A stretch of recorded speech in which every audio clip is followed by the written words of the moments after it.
battlefield stretched toward the horizon in every direction, save the keep at my back. 3 days. We had held them off. 3 days we had fought and died here. But we'd held the lines. Again and again, I'd rallied human and fairy, had refused to let the Loyalists break through. Even when they hammered our vulnerable right flank with fresh troops on the second day. I'd used my power until it was nothing but smoke in my veins, and then I'd used my Illyrian training until swinging my shield and sword was all I knew, all I could manage against the hordes. A half-shredded Illyrian wing jutted from a cluster of high Fey corpses, as if it had taken all 6 of them to bring the warrior down, as if he'd taken them all out with him. My heartbeat pounded through my battered body as I hauled away the piled corpses. Reinforcements had arrived at dawn on the 3rd and final day, sent by my father after my plea for aid. I had been too lost in battle rage to note who they were beyond an Illyrian unit, especially when so many had been wielding siphons. But in the hours since they'd saved our asses and turned the tide of the battle, I hadn't spotted either of my brothers amongst the living. Did not know if Cassian or Azriel had even fought on the plain. The latter was unlikely, as my father kept him close for spying, but Cassian could have been reassigned. I wouldn't have put it past my father to shift Cassian to a unit most likely to be slaughtered, as this one had been, barely half limping off the battlefield earlier.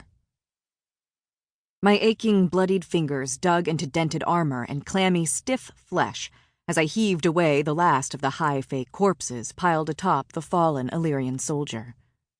The dark hair, the golden-brown skin, the same as Cassian's. But it was not Cassian's death-gray face that gaped at the sky. My breath whooshed from me, my lungs still raw from roaring, my lips dry and chapped. I needed water, badly, but nearby another set of Illyrian wings poked up from the piled dead.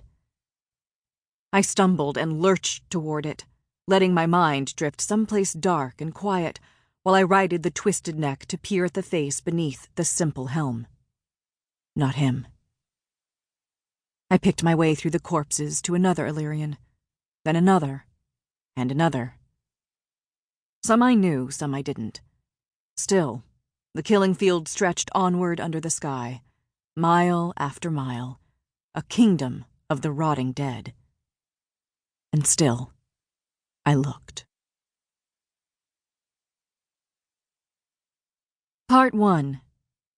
Princess of Carrion. Chapter 1. Feyre. The painting was a lie. A bright, pretty lie, bursting with pale pink blooms and fat beams of sunshine. I'd begun it yesterday, an idle study of the rose garden lurking beyond the open windows of the studio.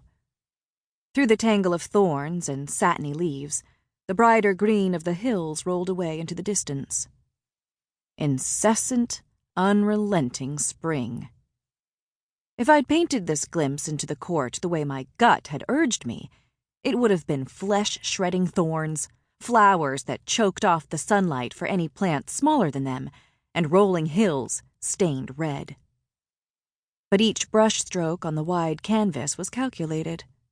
Each dab and swirl of blending colors meant to portray not just idyllic spring, but a sunny disposition as well. Not too happy, but gladly, finally healing from horrors I carefully divulged. I supposed that in the past weeks, I'd crafted my demeanor as intricately as one of these paintings.